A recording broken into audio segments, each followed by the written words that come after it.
Ýedi arkada haram bolan arkada hoş gelipsiň harly bölüme.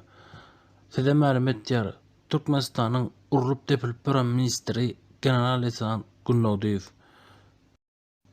Ýagny biz bu açylan täze harly bölümde eskerleriň gelejegini ýok etýäris. Gelejegi bolmadyk ýaş eskerleri görkezmäne ruhsat ediň haram prezidentimiz. Häzir size olaryň aýtjak zatlary bar. Haram, narkoman arkada. Erkin.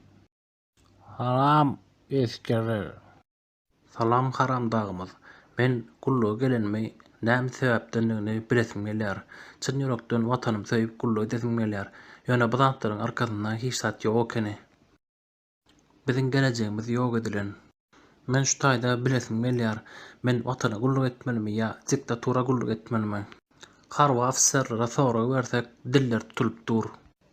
Dogan garnaşlarymyzyň bary daşagörde işlemene gitdi. Onu diýmek watany kim söýmeli? Size şuna soragy beriň haram arkada. Ýol şesker dogrymaýsam men balagym saçdym.